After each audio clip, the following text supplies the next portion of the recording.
Oh, hi DLD community. It's nice to see you there at home. My name is Beth Lloyd. I am also at home. And today I would like to have a conversation with everyone about what it's like to make do with what's on hand.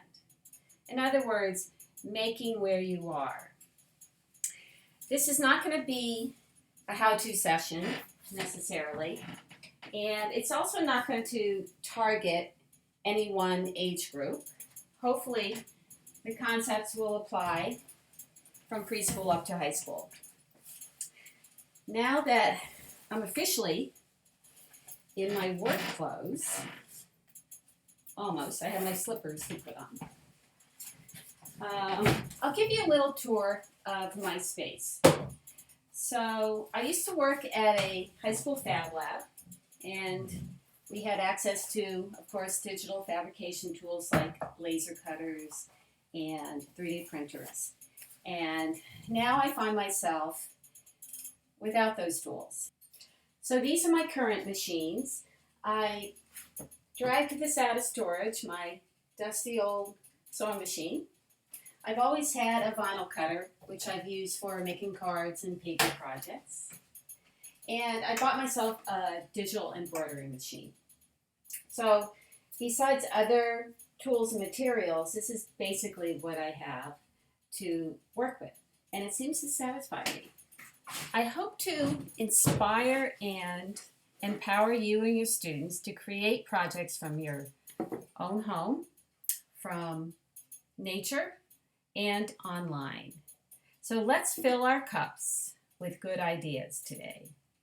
I'd like to start off with reading a short quote from this book by Dale Doherty.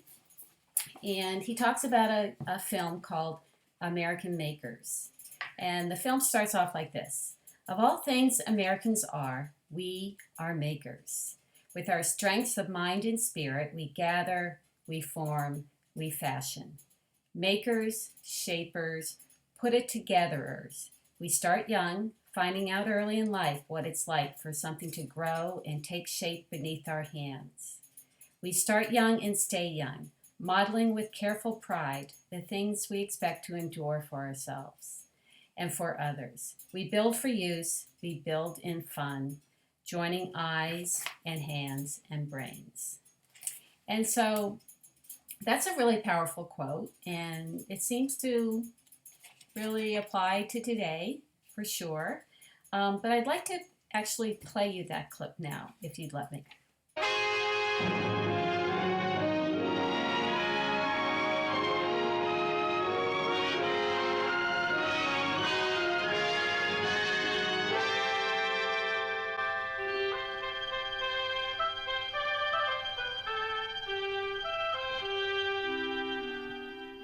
Of all things Americans are, we are makers.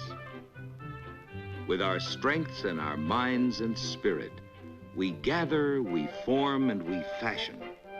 Makers and shapers and put-it-togetherers.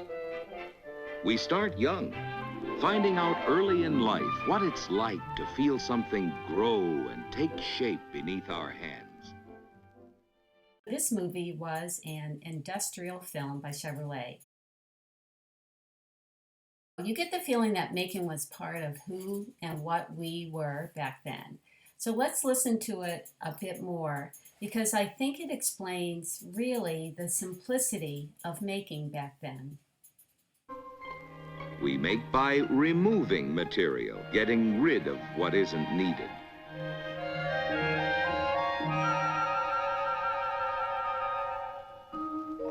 We make by shaping, just so.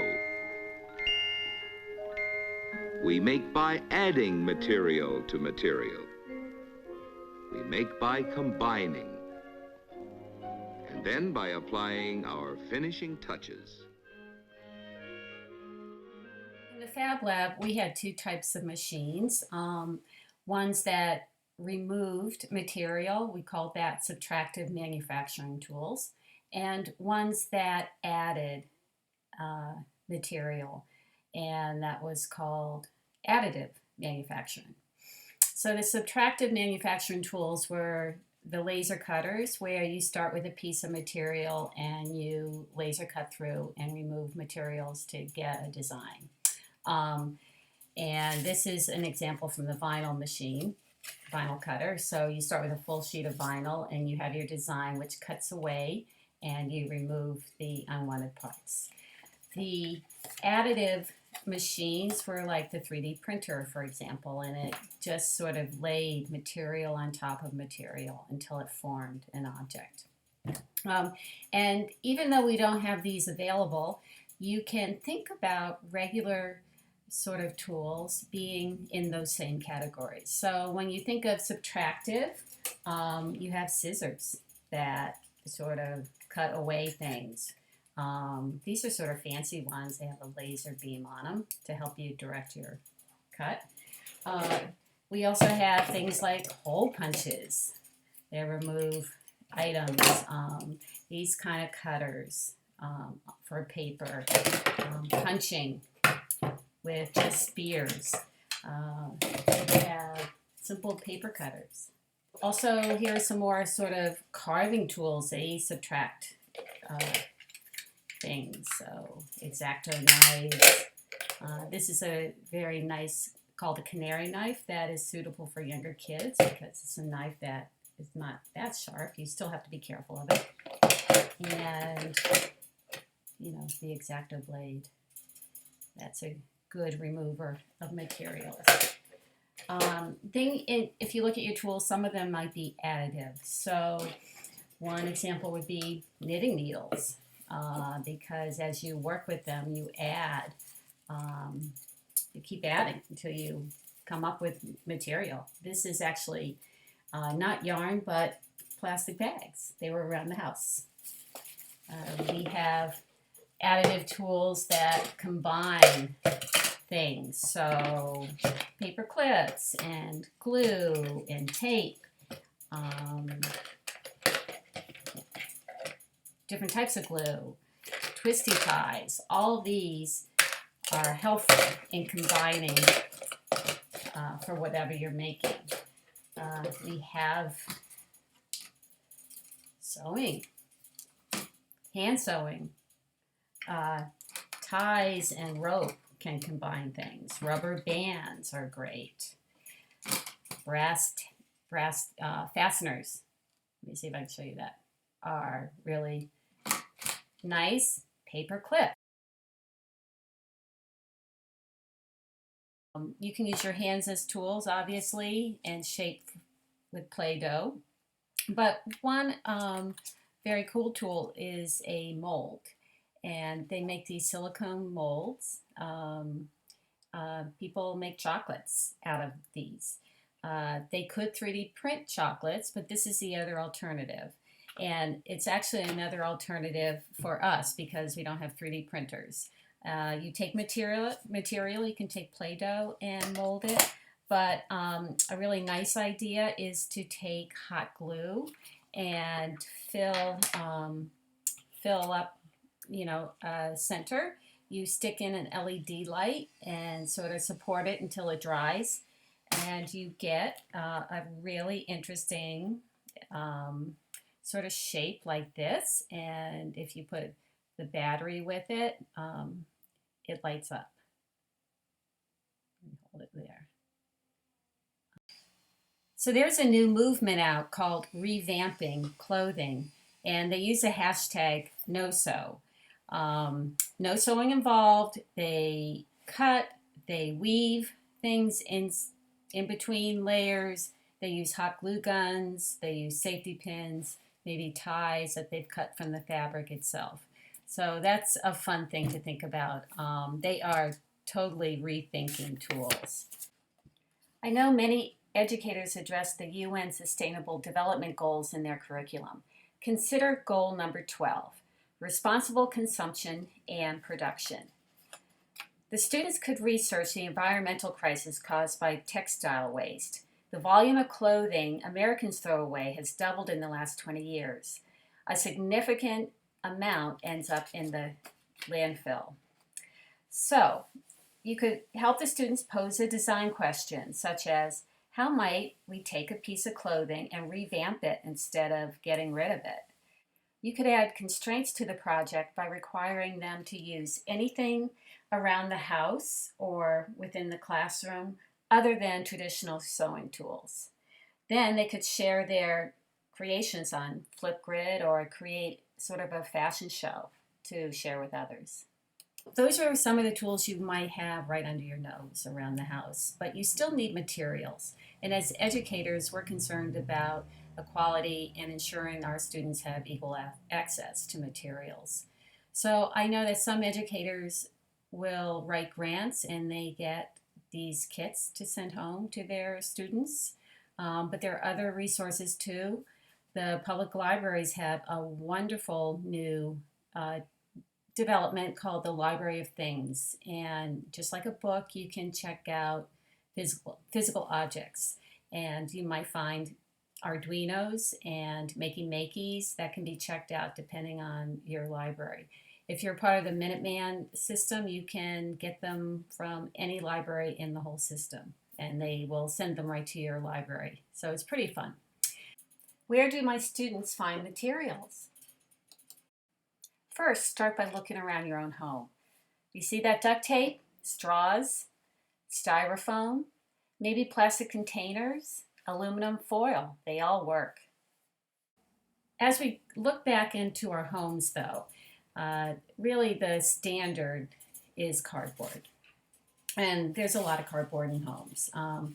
When you first look at it, you think, okay, what can I make out of this? Sort of drab, right?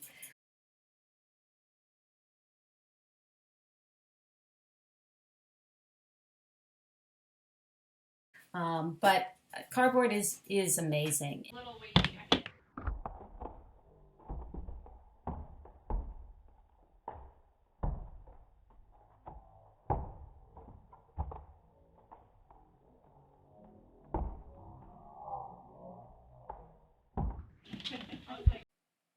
You can fold it, peel it, stack it, sew it, score it, slot it, flange it, brass fasten it. It's endless. This is a cardboard structure that was made. It came with packaging, but you could do the same thing. So it's slotted, and you just take a piece and fit things, and it now becomes a 3D object. It can be anything. You have paper tubes. Depending on how you cut things, you can put pieces together, join them with tape, and this becomes a little unfoldable mock-up, house. We actually made a really big model as a sort of sensory corner for a kid to get in if they needed a little quiet. But look how it nicely folds up, too. You can just score cardboard and make folds. This was scored in a lot of ways, and you can see the interesting shape it can take. That's a school bus, by the way. You can carve interesting shapes out of it. Add some shiny details to it. You can sew pieces together with the cardboard. Something that looks very flat and simple, when you score it and cut it, you can actually create some really fascinating 3D figures with it. Let's see if I can show that to you.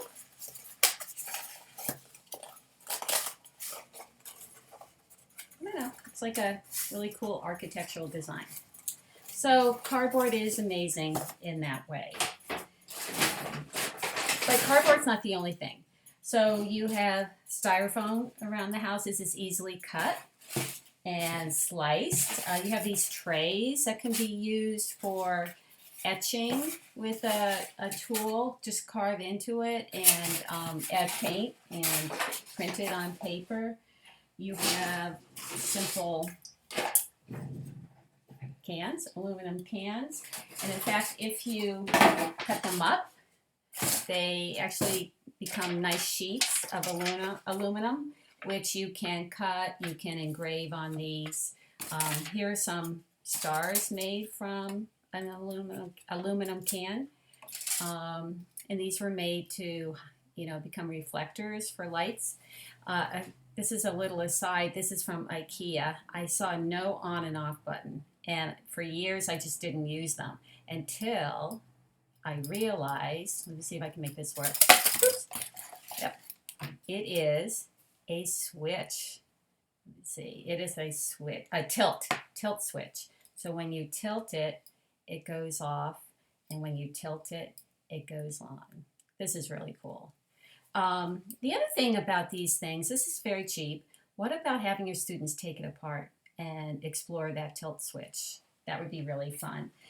This is something that I took apart. This was old and cracked, one of those waxless candles, and I took the wax off, and you get something with all the components in there.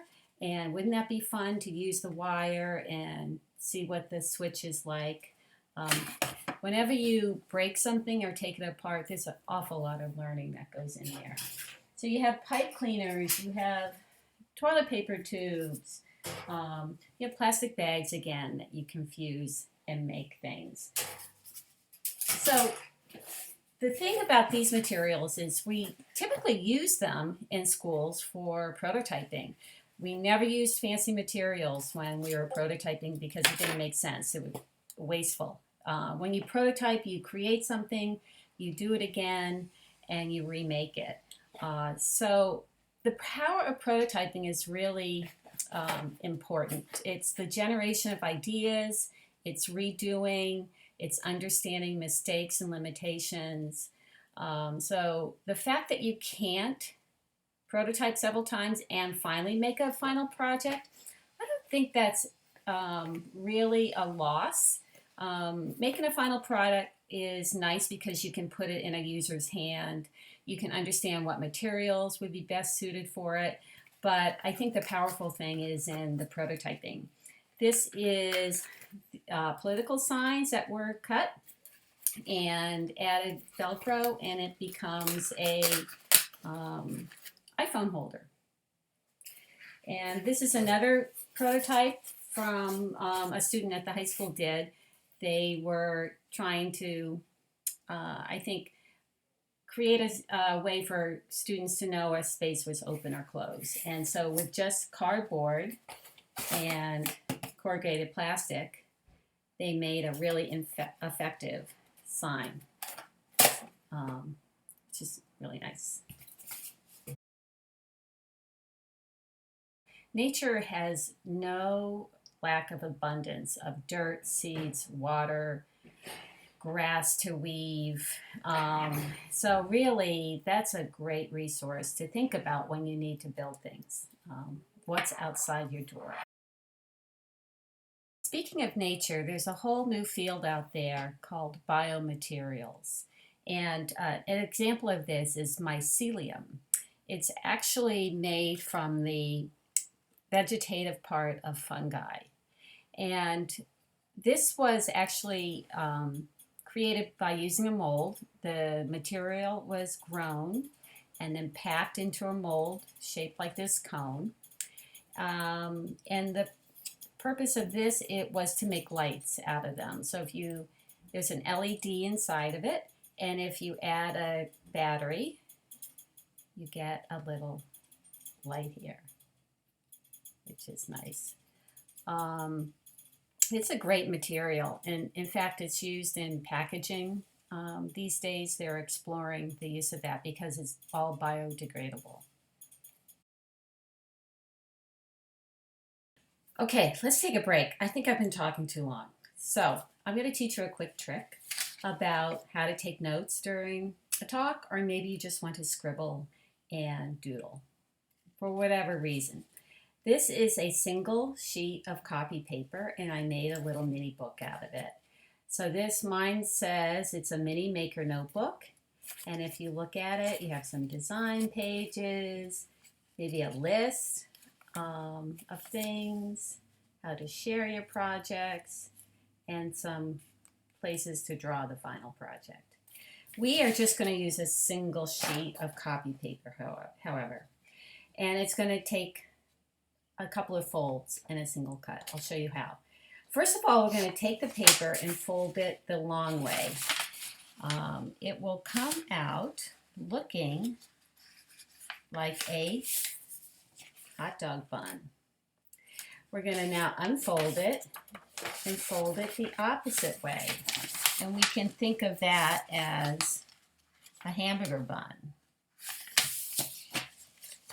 Okay? Who's getting hungry? Now this hamburger bun, that hasn't been enough to eat. We're going to make another hot dog bun. So we're going to fold the lengthways again.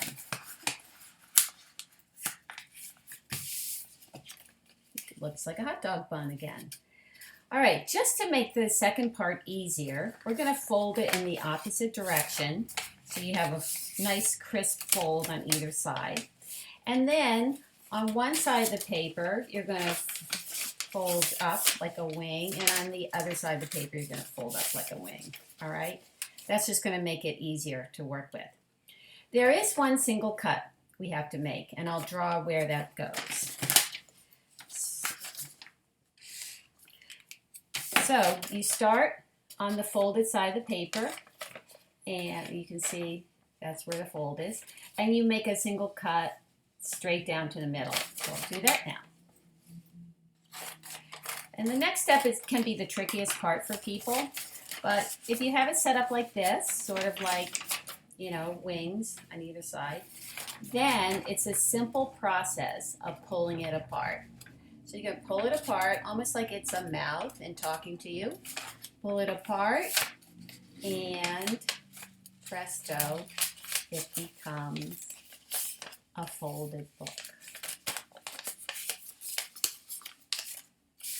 Okay, so now that you have your personal book, start doodling whatever you want to do. Let's continue with the talk. Let's talk about online learning. One thing we know, it's tiring. And why is that? Well, in the book, Material and Mind, the Air Force has done some work around training pilots who are actually sitting in Nevada but flying unmanned drones over in Iraq. And they found that these pilots were equally as stressed, or even more so, than the pilots who actually flew aircraft over in Iraq. And why is that? Well, there's some kind of disconnect between the sensation you're getting into your body. Even though the remote pilots had cameras that allowed them to physically see on a screen what they were doing, they weren't there to feel the movement, the grip of the plane, and that disconnect caused them that increased fatigue. They came to conclude that looking at the screen isn't the problem as much as a disconnect between the senses. The eyes might be flying, but not the rest of the body. So this has us thinking about how to modify the online environment when it comes to making. Instead of providing a presentation that is too long to sit and watch through, think about shorter videos so that the students could get the information, get their hands involved, try the making of it. They're always available to stop and start the video and rewatch, but it's an integral part of the process. It's not separate. And in that way, they'll stay engaged with the material and hopefully engaged with the learning. I hope we all go away thinking about how the brain does not live inside the head, although that is its formal habitat. It reaches out to the body, and with the body, it reaches out to our world. There is that flow between thinking and making. Dr. Mae Jemison, astronaut and doctor, has a quote that is a good message to pass on to our students. Don't let anyone rob you of your imagination, your creativity, or your curiosity. It's your place in the world. It's your life. Go on and do all you can with it and make it the life you want to live. And for the educators out there who are dealing with this pandemic, remember the quote from Eleanor Roosevelt: "If life were predictable, it would cease to be life and be without flavor." By now, my cup, I think, is filled with the motivation you provided me, and it also has a lot of good flavor, ginger tea. Hey, before you go, I just wanted to share some resources that I mentioned during the talk, and maybe some that I forgot to mention. Now that this talk is over, I can go back to packing up for a move that's coming up. It's a little daunting, but think about all this cardboard I'm going to have to work with down the road. A little tip: if you have a daunting task at work or in your personal life, think of it as a design challenge. It's a chance to create something useful, beautiful, something that adds to the world that's going to benefit your life or the life of others. It adds that little fun element. So, I'll see you all later. Back to work. Scopes DF provides resources for using digital fabrication in STEM education. During the COVID-19 pandemic, their community is dedicated to democratizing digital fabrication. Their section, called Unplugged, is their timely approach to digital fabrication learning that includes a curated lesson collection, community-contributed lessons, virtual workups and meetups, as well as printable resources for teachers and parents as they work with students at home. The MAKE community has a wide variety of programs. Maker Camp encourages and supports making activities at home during this time when schools, libraries, and museums are closed. They believe making can be done anywhere at home, from the kitchen table, on the floor, in the garage, or on the back porch. Make Projects is a workplace for STEM minds to share ideas, take action, solve problems big and small. With new COVID-19 protocols, educational institutions and teachers are having to rethink how to engage and encourage their students online. They feel they can help.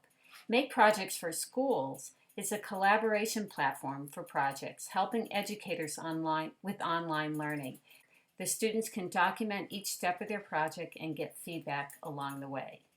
Instructables is a repository of projects made by community members. They make it easy to learn how to make anything one step at a time, with easy to understand directions and photos to help.